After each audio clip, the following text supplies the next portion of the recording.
हिंदुस्तान की हिस्ट्री में 1947 के बाद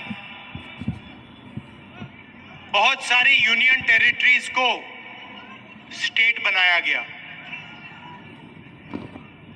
स्टेट्स को बांटा गया।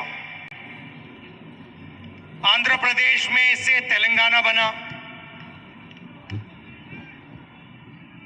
बिहार में से झारखंड, मध्य प्रदेश में से छत्तीसगढ़। मगर पहली बार इंडिपेंडेंस के बाद एक स्टेट को यूनियन टेरिटरी में बदला गया। वो जम्मू कश्मीर के साथ हुआ है। और मैं इस स्टेट से आपसे कहना चाहता हूं कि यह आपके खिलाफ अन्याय है।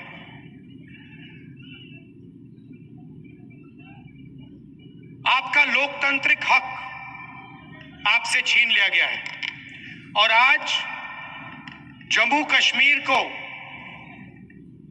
कश्मीर के लोग नहीं चलाते हैं। आज जम्मू कश्मीर को दूसरे स्टेट के लोग चलाते हैं।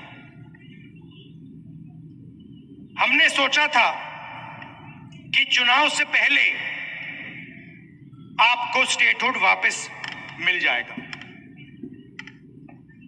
और सही तरीका वही था। सही तरीका था कि पहले स्टेटहुड दो और उसके बाद चुनाव कराओ। अब ठीक है, पहले चुनाव करा दिया, मगर हम चाहते हैं कि जल्दी से जल्दी आपका जो लोकतांत्रिक हक है, जम्मू कश्मीर का जो स्टेटहुड है, वो आपको वापस मिले।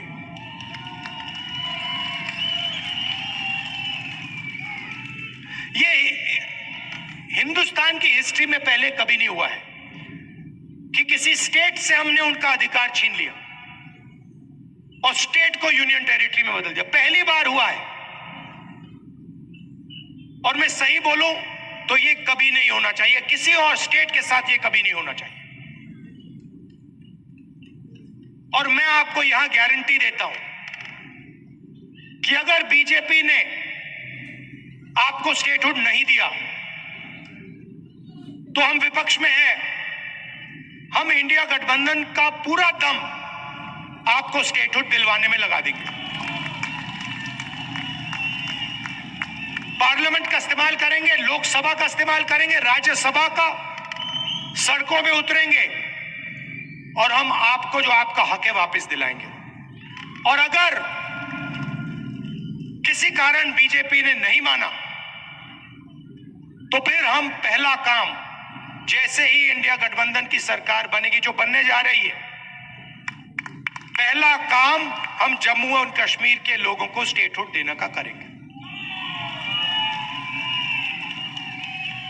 क्योंकि ये आपका हक है, ये आपका फ्यूचर है। इसके बिना आप आगे बढ़ ही नहीं सकते। जम्मू कश्मीर का आप सपना देख ही नहीं सकते हो। जम्मू हब है। कश्मीर को, कश्मीर के बिजनेसेस को, कश्मीर के प्रोडक्शन को बाकी हिंदुस्तान से जोड़ता है। सेंट्रल हब है ये। और इस हब का जो काम था उसको इन लोगों ने खत्म कर दिया है। इसका जो रोल था उसको इन लोगों ने खत्म कर दिया है। जम्मू के जो छोटे बिजनेसेस थे, मीडियम साइज बिजनेसेस थे, एंटरप्रेन्योर्स थे, इनकी रीढ़ की हड्डी बीजेपी की सरकार ने और यहां के लेफ्टिनेंट गवर्नर ने तोड़ दी है। नतीजा यह है कि जम्मू कश्मीर के लोगों को, युवाओं को रोजगार नहीं मिल सकता है। आप कुछ भी कर लो, जब तक जम्मू कश्मीर के स्मॉल और मीडियम बिजनेसेस अपने पैरों पर नहीं खड़े होंगे, तब तक इस प्रदेश में, इस यूनियन टेरिटरी में रोजगार नहीं मिल सकता। आप कुछ भी कर लो, जब तक लेफ्टिनेंट गवर्नर है तब तक बाहर के लोगों को फायदा मिलेगा, सारे के सारे कॉन्ट्रैक्ट्स उनको जाएंगे और जो जम्मू की जनता है, कश्मीर की जनता है, उनको परे कर दिया जाएगा। ये रियलिटी है। और एक कारण भी है कि आपसे स्टेटहुड छीना गया, कि वो चाहते हैं कि जम्मू कश्मीर को जम्मू कश्मीर के लोग ना चलाएं, बाहर के लोग चलाएं, लेफ्टिनेंट गवर्नर के माध्यम से काम हो और जम्मू कश्मीर की जनता की जो प्रोस्पेरिटी है वो खत्म हो जाए। ये आक्रमण जो जम्मू कश्मीर में स्मॉल और मीडियम बिजनेसेस पे हुआ है, ये बाकी देश में भी हुआ है।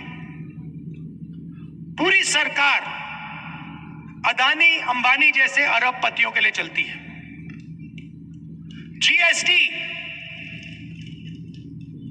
जीएसटी एक हथियार है। जम्मू के एंटरप्रेन्योर्स, जम्मू के स्मॉल और मीडियम बिजनेसेस पर आक्रमण करने का हथियार है। नोटबंदी एक हथियार था। ये पॉलिसीज नहीं है, ये हथियार है और इनका लक्ष्य रास्ता साफ करने का है। किसके लिए? अदानी और अंबानी जैसे अरबपतियों के लिए। नोटबंदी और जीएसटी ने, गलत जीएसटी ने हिंदुस्तान में लाखों स्मॉल और मीडियम बिजनेसेस खत्म कर दिए। अभी मेरा प्रोग्राम था, कुछ मिनट पहले मेरा प्रोग्राम था, एक लड़की आती है, कहती है राहुल जी मेरा सपना था, मैं छोटा बिजनेस चालू करना चाहती थी। गवर्नमेंट ने कहा कि ग्रांट मिलेगा, मैंने पूरी प्रिपरेशन कर दी, एरोमेटिक्स का मेरा बिजनेस था, मैंने पूरी तैयारी कर दी, मुझे कहा कि पैसा मिलेगा, पैसा नहीं आया। मेरी मां की डेथ हो गई, मेरे पिता ने मेरी मदद की, मगर मेरा बिजनेस खत्म हो गया। आज मैं छोटा बिजनेस नहीं चलाना चाहती हूं, क्योंकि मैं जानती हूं कि जम्मू कश्मीर में छोटा बिजनेस नहीं चलाया जा सकता है। मगर यही आपकी रीढ़ की हड्डी है, यही आपकी स्ट्रेंथ है, इसी में आपका रोजगार है, इसी में आपका भविष्य है। और आप किसी भी युवा से पूछ लो, वही जवाब मिलेगा। वो लड़की अब कह रही है कि मैं एडमिनिस्ट्रेशन में जाना चाहती हूं, मैं आईआईटी में जाना चाहती हूं। आईआईटी में कितने लोग जाएंगे? एडमिनिस्ट्रेशन में कितने लोग जाएंगे? 1% जाएंगे, 2% जाएंगे, 3% जाएंगे, 5% जाएंगे। 95% का क्या होगा? जहां भी देखो वहां आपको अदानी अंबानी दिखेगा। पहले आपका रोल था, कश्मीर के सेब यहां से निकलते थे, आप बाकी हिंदुस्तान में भेजते थे। आज पूरी की पूरी सेब की इंडस्ट्री अदानी के हाथ में है।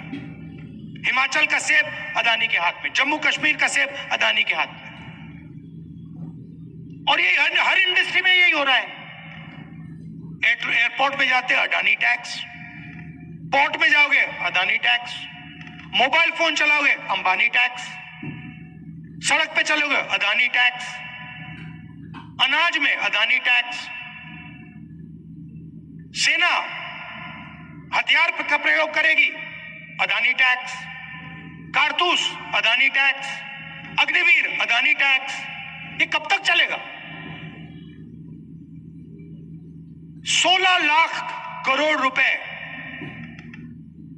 कर्जा माफ किया है अदानी अंबानी जैसे 25 लोगों का, नरेंद्र मोदी। आप शेम कह रहे हो, मगर मैं आपसे पूछना चाहता हूं, जम्मू के छोटे बिजनेस वालों का, जम्मू के किसानों का कितना टैक्स माफ हुआ है? जो आपके युवा 18-19 घंटे पढ़ाई करते हैं, सपना देखते हैं, एजुकेशन के लिए लोन लेते हैं, उनका कितना टैक्स माफ, उनका कितना माफ हुआ है पैसा, उनके कितने बैंक लोन माफ हुए हैं। कोई बीमार होता है, अस्पतालों में लाखों रुपए लग जाते हैं, उनका कितना कर्ज माफ हुआ है? जीरो। आप अगर बैंक लोन लेते हो और पैसा वापस नहीं देते हो, आपको जेल में डाल देते हैं, जेल में डाल देते हैं। और अंबानी अदानी जैसे लोग बैंक लोन लेते हैं, पैसा वापस नहीं देते हैं, कहते हैं चलो और पैसा ले लो। कितना चाहिए? 1,000 करोड़, 2,000 करोड़, 50,000 करोड़, 1,00,000 करोड़, जितना चाहिए ले लो, जो करना है करो, जो इंडस्ट्री खरीदनी है खरीदो। लखनऊ का एयरपोर्ट चाहिए ले लो, मुंबई का एयरपोर्ट चाहिए, अच्छा वो किसी और के हाथ में, चलो सीबीआई केस लगाओ, ईडी केस लगाओ, परे करो उसको, अदानी को दो। ये make in India, make in India, make in India बात करते रहते हैं, डिफेंस इंडस्ट्री की बात करते हैं। सारे के सारे कॉन्ट्रैक्ट्स अदानी जैसे लोगों को जा रहे हैं। बाहर इजराइल की कंपनी हथियार बनाती है, लेबल अदानी का लग जाता है। इजराइल की कंपनी ड्रोन बनाती है, लेबल अदानी का लग जाता है, और कहते हैं मेक इन इंडिया हो गया। कैसे मेक इन इंडिया हो गया? इजरायली हथियार है, मेक बाय अदानी हो गया है, मेड इन इंडिया नहीं हुआ है। और यही हालत पूरे देश में। अगर आप गरीब हो तो इलेक्ट्रिक मीटर लगेगा, मॉडर्न टेक्नोलॉजी लगेगी, चमकते हुए मीटर लगेंगे, आपके जेब में से पैसा निकालते जाएंगे, निकालते जाएंगे, निकालते जाएंगे। जीएसटी लगेगी। अभी आपने पता नहीं अन्नपूर्णा रेस्टोरेंट वाली कहानी सुनी या नहीं? वो फाइनेंस मिनिस्टर के सामने खड़ा होता है, कहता है मैडम बड़ी मुसीबत है, मैं अगर बन बेचूं एक जीएसटी लगती है, अगर उसमें क्रीम डाल दूं दूसरी जीएसटी लगती है, अगर बन और क्रीम अलग बेच दूं तो तीसरी जीएसटी लगती है, मैं क्या करूं? और यही हालत सबके साथ। ऐसी कॉम्प्लिकेटेड जीएसटी बना दी है, क्यों? एक्सटॉर्शन करने के लिए। गलती करो, ईडी वाले, सीबीआई वाले, इनकम टैक्स वाले आ जाएंगे, जीएसटी वाले आ जाएंगे, पैसा लेंगे चले जाएंगे। यही सिस्टम चल रहा है। तो ये चुनाव आपको अधिकार देने का चुनाव है, और शुरुआत स्टेटहुड है। उसके बाद सरकार आएगी, जम्मू कश्मीर के जो स्मॉल और मीडियम बिजनेसेस हैं, जो लोकल इंडस्ट्री है, उनकी रक्षा करने वाली सरकार होगी। बैंक के दरवाजे आपके लिए खुलेंगे, आपको सपोर्ट मिलेगी, आपको टेक्नोलॉजी मिलेगी। उनकी जगह है, अंबानी की जगह है, अदानी की जगह है, मगर आपकी भी जगह है। ये नहीं होगा कि भैया उनको सब कुछ दे दिया और जम्मू कश्मीर के लोग देखते रह गए। पीओके से रेफ्यूजीज आए, उनसे मनमोहन सिंह जी ने वायदा किया था, वो वायदा पूरा किया जाएगा। सॉरी, कश्मीरी पंडित से जो मनमोहन सिंह जी ने वायदा किया था, वो वायदा पूरा किया जाएगा।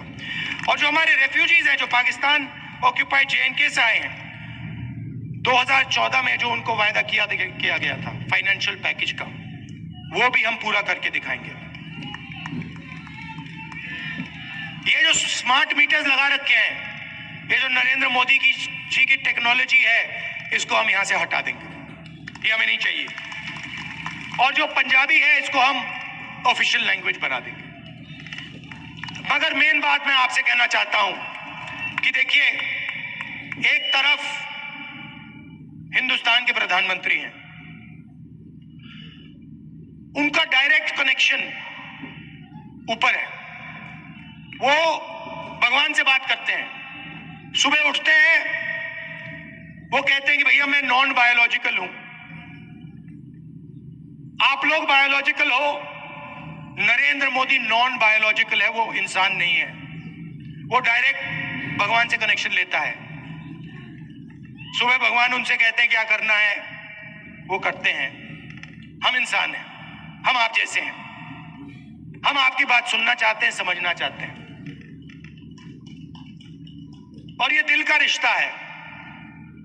मैं लोकसभा में हूं, ऑपोजिशन लीडर हूं, जहां भी आपको मेरी जरूरत हो, जहां भी जरूरत हो, रेफ्यूजीज के मामले में हो, स्टेटहुड के मामले में हो, स्मॉल मीडियम बिजनेस के मामले में हो, जहां भी आप मुझे ऑर्डर करोगे, जो भी आपका हुक्म होगा, मैं आपके लिए वहां कर दूंगा। और जब भी आप चाहोगे कि भैया राहुल जम्मू आओ, हमारी बात सुनो, हमारी मदद करो, मैं आपको आपके सामने दिखूंगा। आपको स्टेटहुड देने की जरूरत है, ये मैं आपको गारंटी कर रहा हूं। आज नहीं तो कल इंडिया गठबंधन आपको स्टेटहुड दे देगा। आप सबका दिल से मैं धन्यवाद करना चाहता हूं। नमस्कार, जय हिंद।